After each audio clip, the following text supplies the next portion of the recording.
This is the Jabberjaw Podcast Network. Visit jabberjawmedia.com for more shows like this one.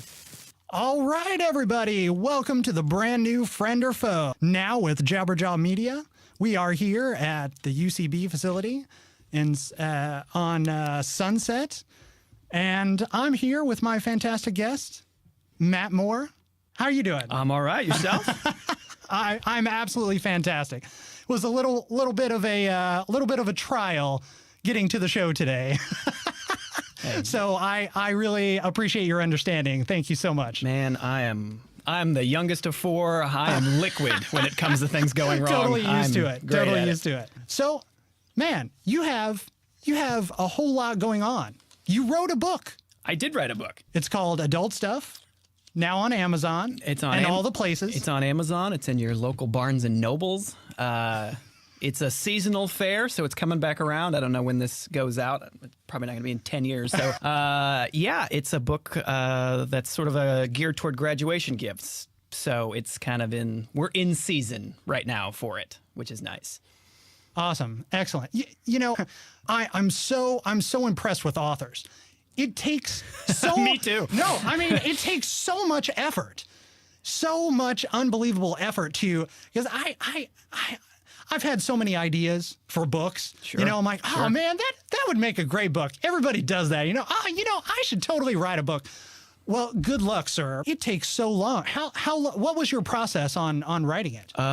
It took forever. I worked with a guy that I met, ironically, here at UCB, Robert Basil. He and I co-wrote it together, and it was a long slog. Like we had this idea, and it was funny, and we said, oh, this would be a great book. We should make it into a book. And then we started writing like sample entries and blog posts kind of about it and like kind of building the content of it.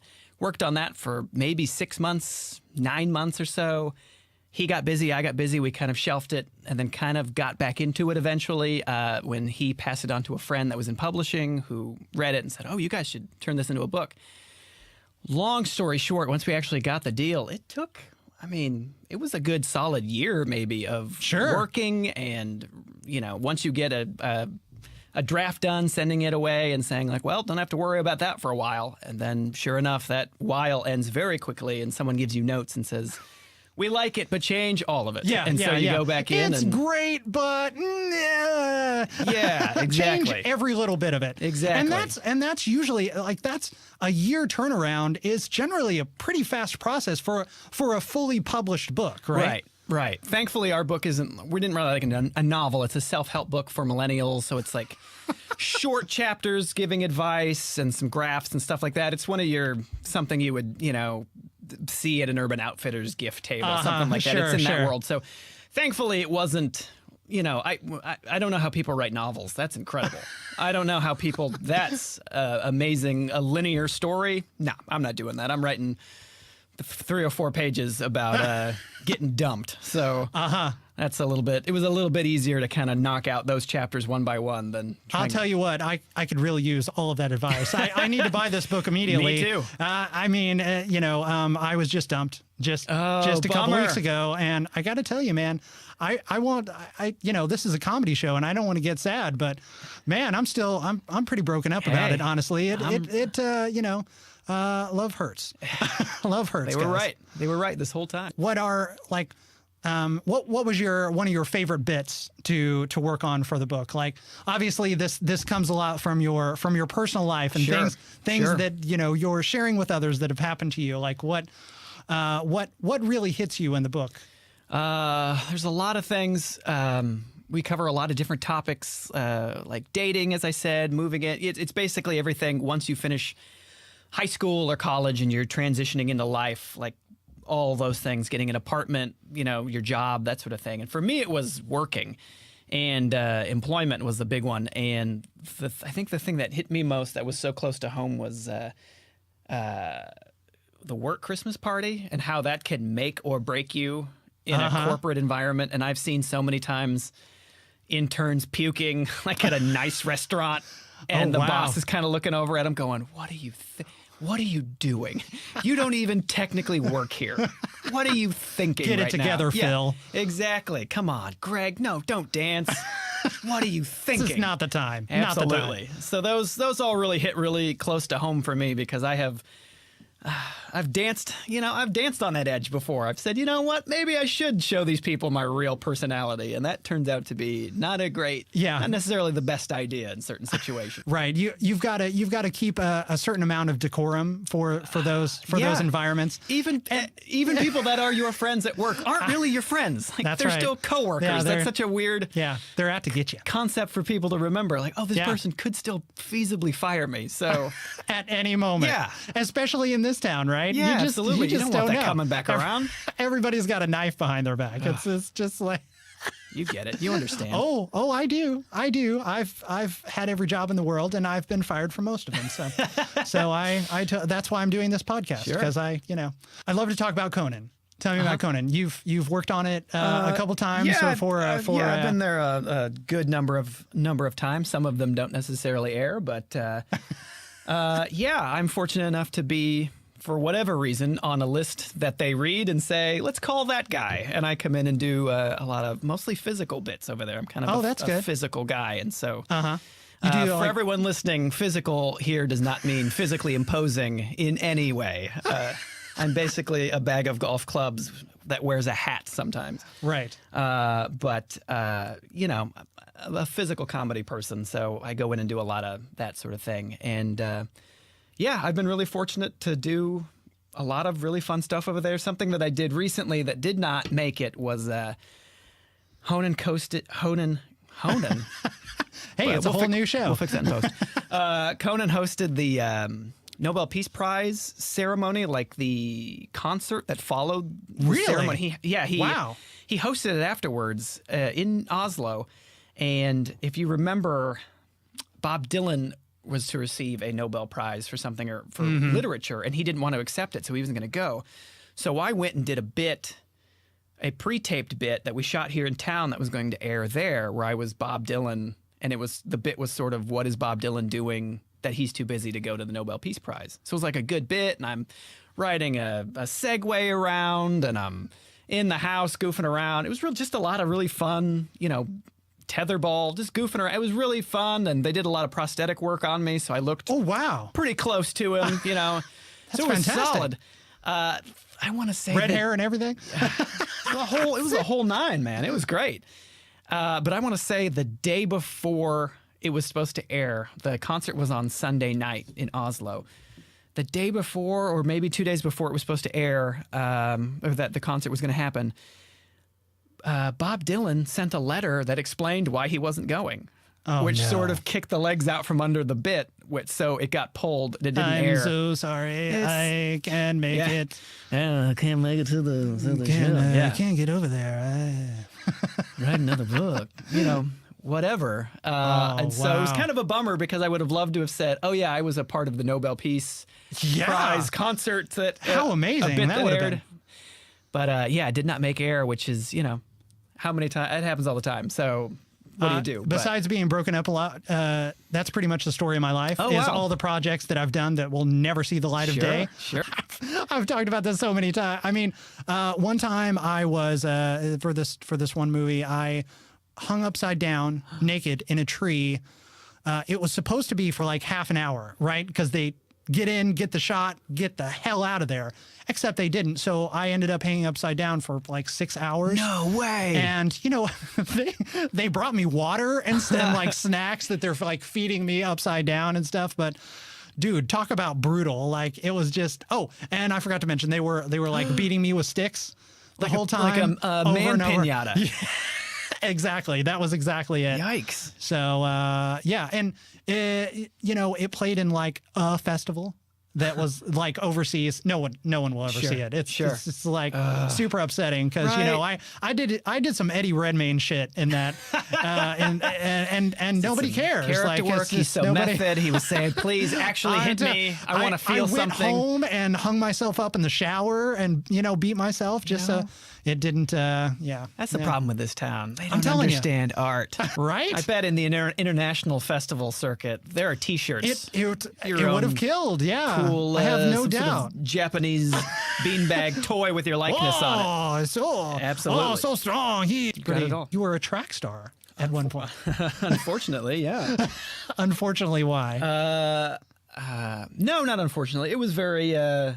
It was a fun experience, to say the least. But I came from a family. I'm the youngest of 4. I'm from South Central Nebraska, Yeah. which means I'm from a very rural community. And So am I. The thought of getting out of there was first and foremost in my life from about 6th grade on. And I kind of said, how am I going to do that? My folks are farmers, so they're not going to send me to school.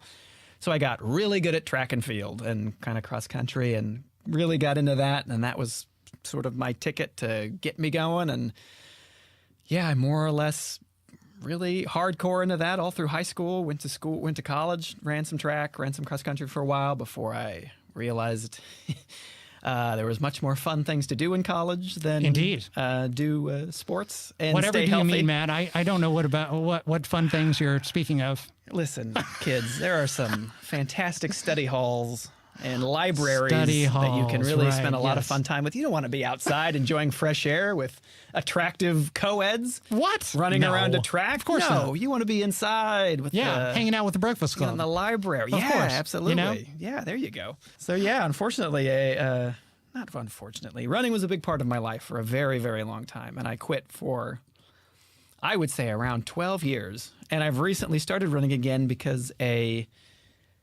producer friend of mine showed me that running about a 5K after you get drunk is the morning after you drink is the world's greatest cure for a hangover. Really? Yeah, absolutely. I 100% swear by it. If I ever get ripped up the next morning, I will wake up early somehow and pull shoes up. Yeah. And the beauty of it is, I mean, it's probably medically, it's probably horrible for your body, but mile 1, you're probably going to barf.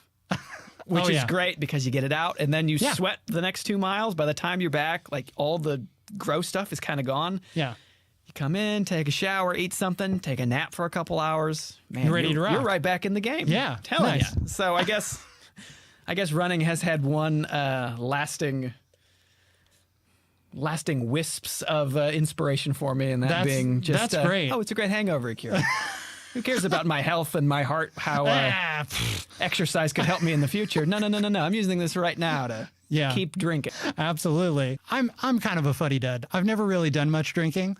I've been told that I should do more or toke it up a bit more. I have all this boundless energy and nowhere to put it, and it's sort of just like I psych myself out, for things that just like exhaust my thing. That's the danger of it. The problem is if you are a overly excitable like me, I need no encouragement to do something wild or loud. Oh yeah, I'll drop trowel right now. So just, I mean, we're now see, we're getting there. Yeah, exactly.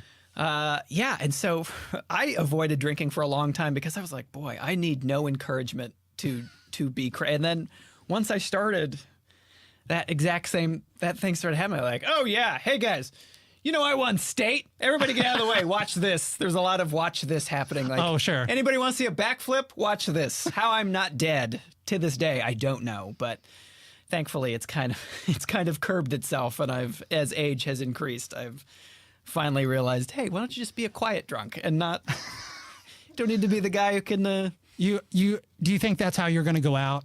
It's just like, hey, everybody, watch this. Probably at this point in my life. Right off the edge. Yeah, exactly. Oh, that lion got loose. Hey, everybody, hang on. Check this out. Bet I can touch it. Watch me. I bet I can. Absolutely. I can ride this shark. No, wait. Just hang on. Just hang on a second. It's a good idea.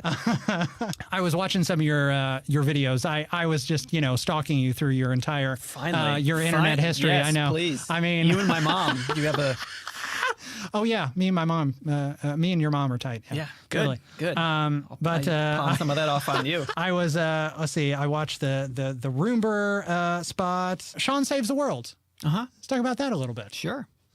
Yeah, I just had I got a joke with Sean Hayes on his show, which short-lived. Ironically, that was the last episode that got canceled after my episode, which means man, I wanted those residuals to go for the rest of my life, but B, every time I go into that casting office, the first thing they say is like, "Oh, here he is. Hope he doesn't get it because he's gonna kill the show," and they all laugh. And then I kind of think like, well, I guess that's one way to be remembered. But yeah, I had a network TV fart joke with Sean Hayes, where I kind of had two punchlines back to back, and it was great. That was my first like network sitcom experience, and man, the things they don't tell you when you go in for something like that, or even in like acting classes or anything like that, you just kind of get thrown in you're just there. Like I read for it, didn't hear anything. I was working on something else. I got called, said, "Hey, you booked the thing. You're going in on Monday." Sounds great. I'll go. Went to the lot, went in, got my dressing room. Everything's fine. I'm kind of hanging out, and I got my script. 30 minutes or so, I'm filling out paperwork. Somebody knocks on the door. "Hey, we're ready for you." We go down for rehearsal. Like there was no, all right, what you're going to do is there was stepping in. There was no production Stand foreplay. here. There's Sean Hayes. He walks in, he says, "Hi." He says the setup, and I have to hit the jokes like both times right out of the gate. All right. Bada boom. And then they're just like figuring out the cameras and stuff. We do it again, hit the jokes. All right, great. That was good. And then they sent me back, and it was sort of like a haze, a Sean Hayes. It was sort of just like a haze of, oh my God, I'm so glad I knew my jokes and I knew how to hit them properly, because my God, they're not going to wait around. And then I've heard tell of people getting fired for, just like, am I allowed to swear here? Oh, yes, please. I've heard people tell tale of being fired for fucking up, like in the rehearsal or like at table reads. And I thought, oh my God, I was so nervous, but I'm glad that I played it off like I was like, oh yeah, I do this all the time. Of course, you have to do that, Here's right? this fart joke. Boom. Yes, I'm terrified to be in front of you, but here it is. Boom, boom. Now we're friends. But yeah, it was super fun. I will say this about Mr. Sean Hayes. He's like the nicest guy. That's what I've heard. In the universe. Yeah, I hear that. When he was like, when he met me, he shook my hands. He was like, "Oh my God, I watched your tape. You were so funny." And I was kind of looking at him like, "What are you doing? You don't have to talk to me. What are you doing?" And he was super nice. And then when on the actual day that we taped, it was a coffee shop scene, so there's extras, everywhere and background people. And when he showed up to set, like he walked around through the room and shook hands with every background actor. I love that. Looked at them in the face and said, "Hey, good morning. Sorry you called so early.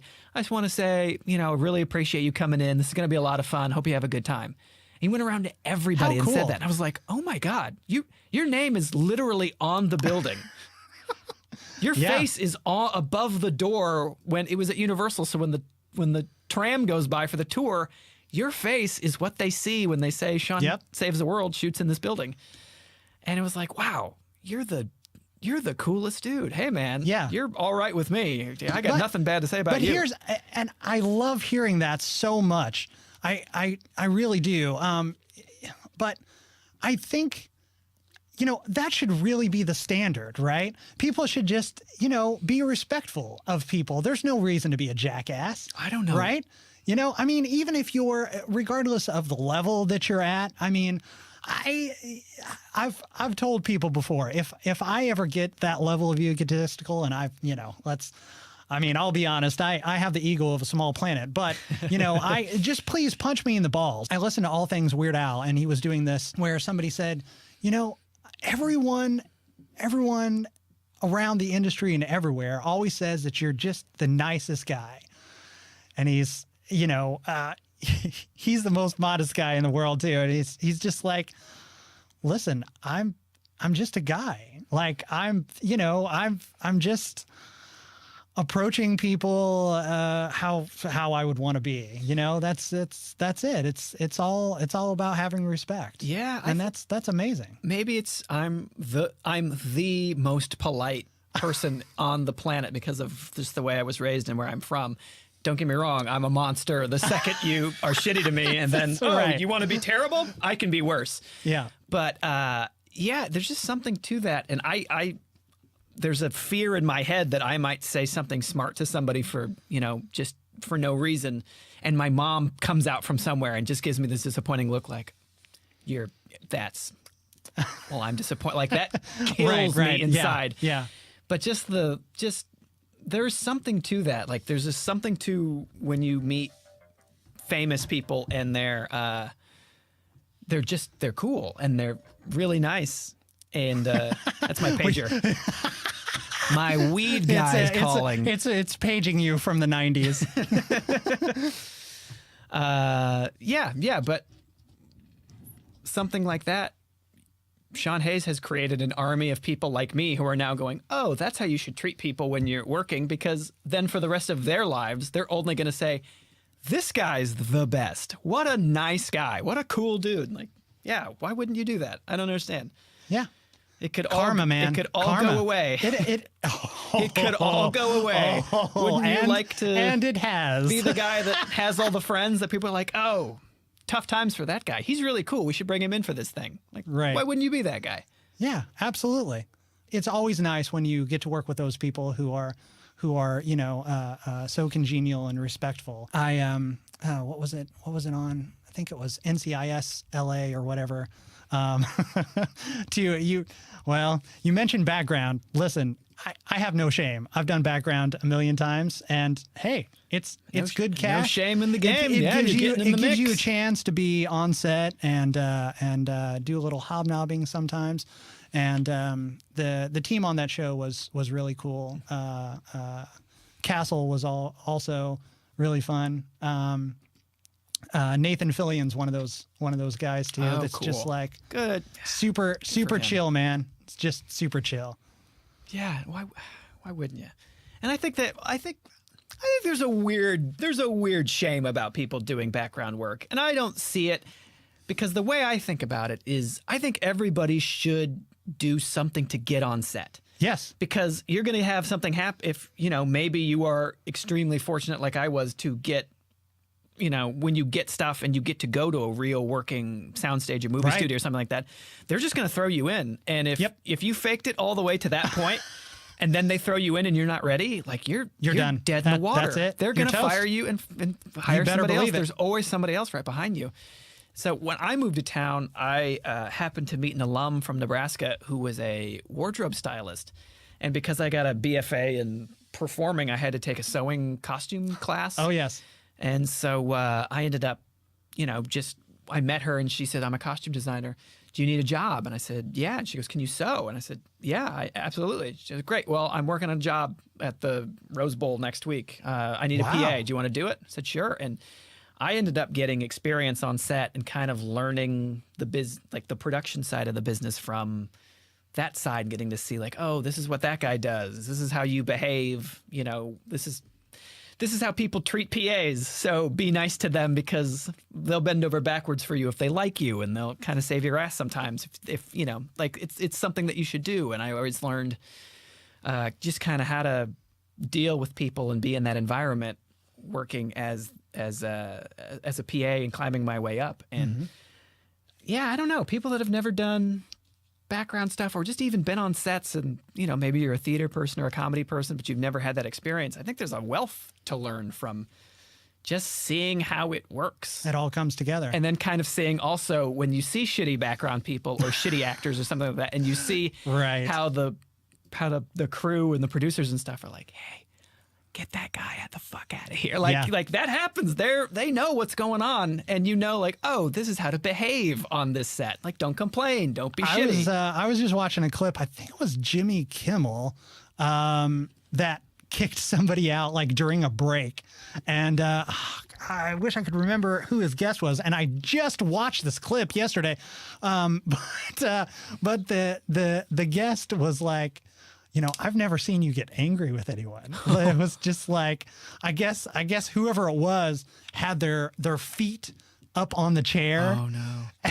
And Jimmy was not happy. It was like, did the point thing, and it was like, get them the hell out of my studio. Like, you don't want to be that guy. It's not like a restaurant or something where they're like, excuse me, can you, like, hey, we don't need you. We'll find somebody else. You can leave. We'll throw you right out physically if need be. No problem. Every time. I like to say a lame claim to fame, but one of the coolest things that I ever did was I did background on The Dark Knight.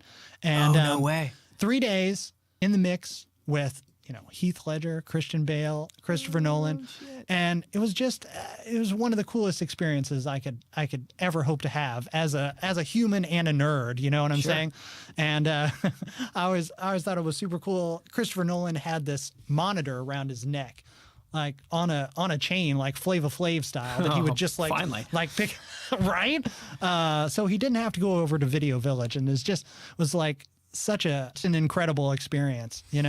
I was downtown LA on a Sunday getting dinner with my girlfriend at the time, and they were filming some of the motorcycle chase scenes for what was the last one? The Dark Knight Rises? Was that the name it was called?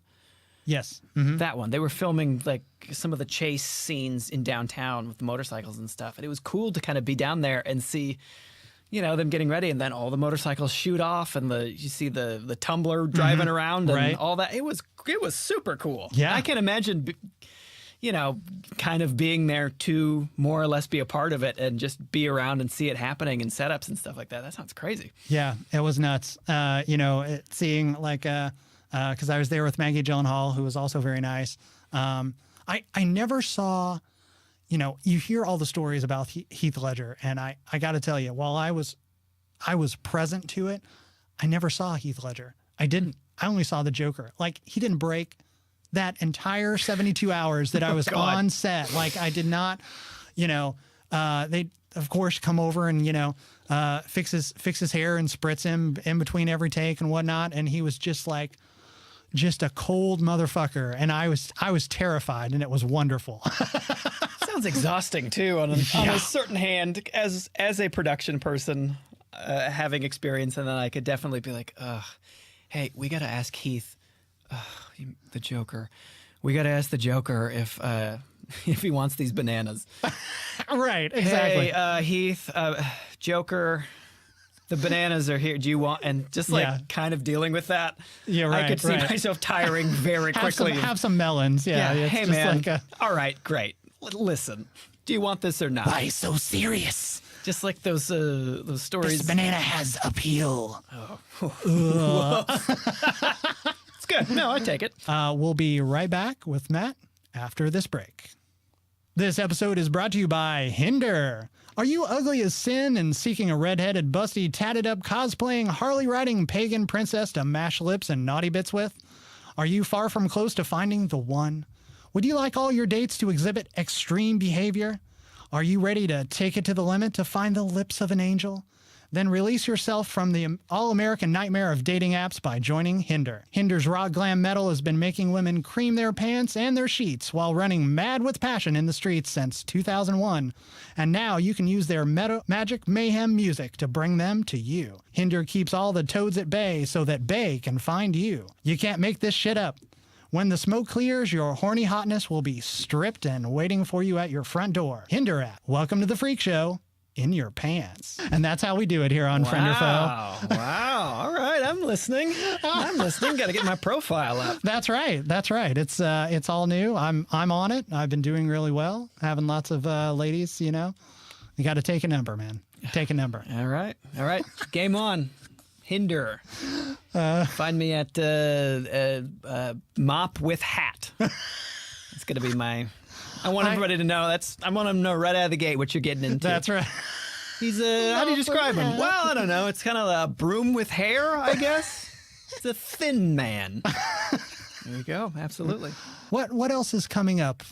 Are you doing a book tour at all? No. It came out last year around this time. So we did a lot of we did a handful of readings and did a couple signings around town and did that sort of thing.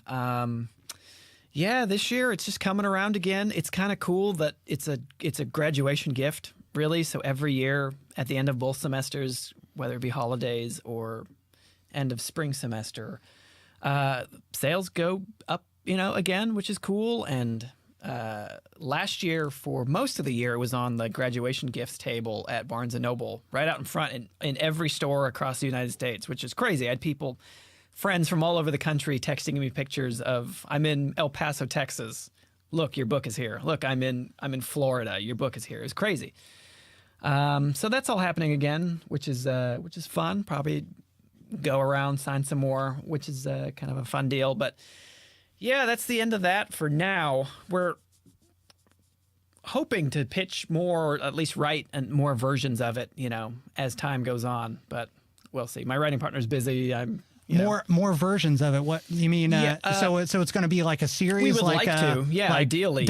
for dummies kind of thing. Essentially, yeah, more like aim one for like holidays, for instance, because you could do a whole thing the about Easter version. Yeah, absolutely. We have a couple chapters about like the Christmas holidays, and it kind of came out of an idea from New Year's that I had, that you always think New Year's is going to be the best night of your life, and then it ends up being horrible because you pay too much. Plans always fall through. Yep. The bar or Every whatever time. is crowded, and it's the worst night ever because you always think like, oh, this is going to be so much fun, one. and it's always terrible. Terrible. And just awful.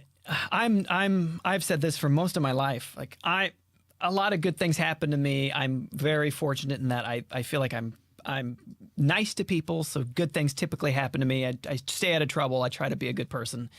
So I feel like any given day, something great could happen to me.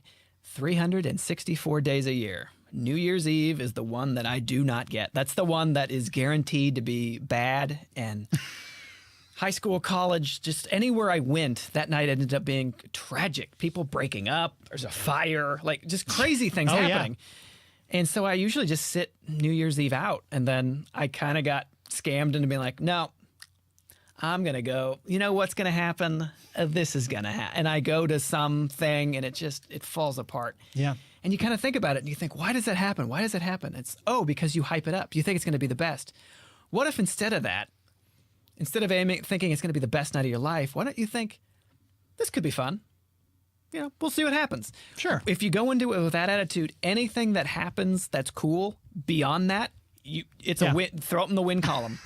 There are no losses. It's all wins. And you can look at that with everything. Like, holidays, graduating, your job, your first job, if you go into it thinking like, oh, this is it. I'm going into the real world. Now it's all going to happen. Your first job sucks. Like, it's always bullshit. And it's the worst. If you go into it thinking like, well, this is going to probably suck, but it's my first step up. And from here, I'm going to work and get better and make acquaintances and friends and, build my resume. The next job's going to be even better. And, when you go at it that way, it's so much more approachable, so much more attainable. You can actually enjoy the time you have instead of spending it being mad that you're falling behind. Right. You gotta put your expectations to the wayside. Absolutely. And it seems so easy, but I'm not kidding. No, it isn't. New Year's this year, before I left my apartment, I walked over to my bookshelf and got a copy of my book and thumbed through a couple chapters of things to expect. There was a girl there that I kind of liked, and I was like, maybe this is the night I make my move on her.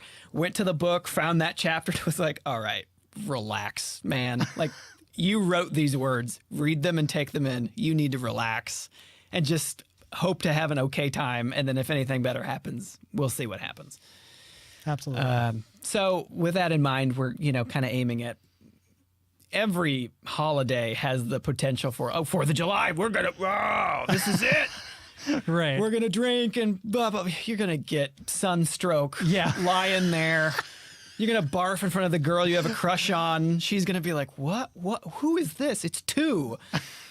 It's just all going to... I got that t-shirt too. Yeah. It's like, why? Why put yourself... Just think like, this could be okay.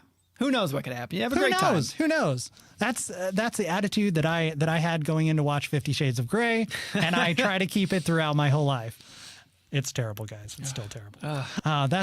That's really amazing. I'm glad that it's going to be a whole series. And now, I absolutely have to read it. I got to check it out and like absorb all of your teachings because I need your help, man. I really do. I'm on all the dating apps, and I just joined Bumble. I don't know what to think about it. I've heard supposedly Which that is it's just that like, one's the one where they yeah, it's a lady's choice. Ladies They choose have to you. message you first. That's right. Okay. Which I think that's amazing. I mean, but it works exactly the same way as Tinder. It's you're still it's swiping. It's swiping. looking at faces and saying. Would do. No, I love don't. when I had Tinder. I still have it, and I don't use. I'm not good at dating apps. I grew up too much with the internet. I'm too schemy, and I'll be like, I know what to say to try to get like it's just too schemy. I don't like it. I prefer meeting people at. Are you a practitioner of the game? No, which is so weird. No, I will say the game for me is I grew up with sisters. I have two older sisters, and so I was taught very early on. You were taught respect. I was taught very early on. Do not say this in front of a girl. You do not bring this up. I got to tell you, man. I'm so conflicted every time I get in a conversation. And I've like had. I had a full date once where we just talked about the game the entire date. It didn't go anywhere, but probably because I wasn't using it, because she does, like, women actually they go for this stuff. I don't. I know. I can't. I'm a logical mind, man. I'm INTJ. I can't absorb that kind of thing. I can't neg women. It makes me feel so dirty and awful, I used to, so my friends and I used to be we had an improv team and we'd perform out in Westwood. And afterwards we'd go to this college bar over there in Westwood and we'd be goofing around and my friends would be like, hey, go hit on that girl. I'd be like, nah, I'm not interested. And they would be, it'd be like young 20-something party girls. And they'd be like, you should, go hit on this girl. Nah, I'm not feeling it. Like, no, not as you, as him. And I'm like, fine. And go over there and be like, yo, what's up? What's up? What's up? You a model? Oh man, like Forever 21's gonna be pissed that their models, the mannequins is missing. I'm playing with you. And some of them would be like, oh, you're fun. And in my back of my head, I'd think, no. This isn't real. You do not like this person. This is a terrible person, and you should not be interested in this.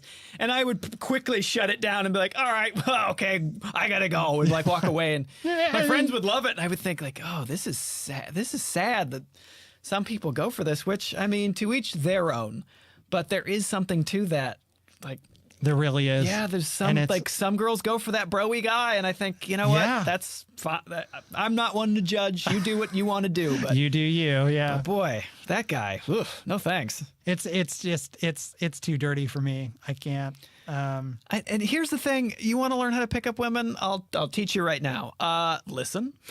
Number one, listen. Seem remotely interested, and don't do anything weird. Like, done, and it's over. It's So you're saying I shouldn't eat my toenails at the dinner table? No. You save that. You get into that later. Okay. That's like date 5? Yeah, absolutely. Okay. I'm a weird guy, but man, I don't display that right out of the gate. You listen, you be a normal person, and you'd be amazed at how much easier. I don't know, guys. I think that put too much work into it. That's where it goes wrong all the time. And I think, like, man, you just talk. How you doing? It'll be great. You'll be great. That's it. It really is just about having the confidence to be yourself. I think so, yeah. And be respectful. That's, chivalry is not dead. It's not, guys. I'm telling you, audience, listeners, chivalry is alive and well. Please use it. Not just with ladies, with everybody. When you're going to McDonald's, hold the door open for people. People really appreciate that. And not just people with canes and walkers. Like, just if someone's behind you walking in the door, keep the door open for them. Yeah. It's respect, guys. What's the problem? You make friends. Make friends. It's easy. Have some fun. Absolutely. Thank you so much for joining me today. Oh, absolutely. This was fun. I really appreciate you being here. Matt Moore-Montelongo. There you go. Yes. Pronunciation correct. Listeners can pick up your book on Amazon. It's called Adult Stuff, Things You Need to Know to Win at Life. There you go. Where can people find you? You can find me. I am on the internet at themattmoore.com. I'm also, you can find me on the Twitter at thatmattmoore.com. That's not how Twitter works. It's just at Matt Moore, right? Yes. I'm very listen, teens. I too am proficient in Snapbird. So here's an emoji of a hand. Snapbird. Two hands going up. Emoji. Faces. Very cool. I'm very cool, if you haven't noticed.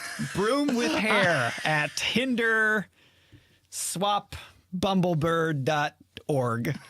GeoCities. Angelfire.com. GeoCities on MySpace. Get my new album. Thank you so much. Friend or Foe, you can find it all the places at Friend or Foe, FAUX pod, Twitter, Facebook, Instagram, and I think that's all the places we are so far. Thank you, everyone, for joining us, and see you on the next one.